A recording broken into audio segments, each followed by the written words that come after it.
আজকেও আমরা গ্রামের বাড়িতে যাচ্ছি, ফেরিঘাটে আছি। আমার ছেলে, আমার বউ, আমি। গ্রামের বাড়িতে আমার জেঠিমা অসুস্থ, তাকে দেখতে যাচ্ছি। এখন আমরা ফেরিঘাট ক্রস করছি। অল্প কিছুক্ষণের মধ্যে আমরা গ্রামে পৌঁছে যাবো আজকেও। তো এভাবে প্রায় সময় আমার গ্রামের বাড়িতে যাওয়া লাগে। গ্রামের বাড়িতে আমার মা বাবা, আমার জেঠিমা থাকেন।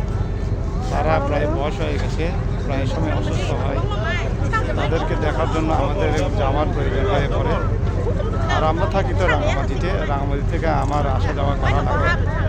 তো আজকেও গত সপ্তাহ গিয়েছিলাম, আজকেও আবার যাচ্ছি তাদেরকে দেখার জন্য।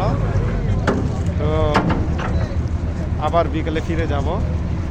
ওইদিকে আমার বড় ছেলে, তার পরীক্ষা চলতেছে, তাকে রেখে আসছি। যদিও ফিরে যেতে হবে, কারণ সে রান্না বান্না করে খাইতে পারে না। আমরা আমাদের মা বাবা এবং জেঠিমাকে দেখে বিকেলে আবার ফিরে যাব। তো ফেরিঘাট থেকে সবাইকে অসংখ্য অসংখ্য ধন্যবাদ আমার ভিডিও দেখার জন্য। আর আপনারা সবাই সুস্থ সুন্দর থাকুন এবং সুখী।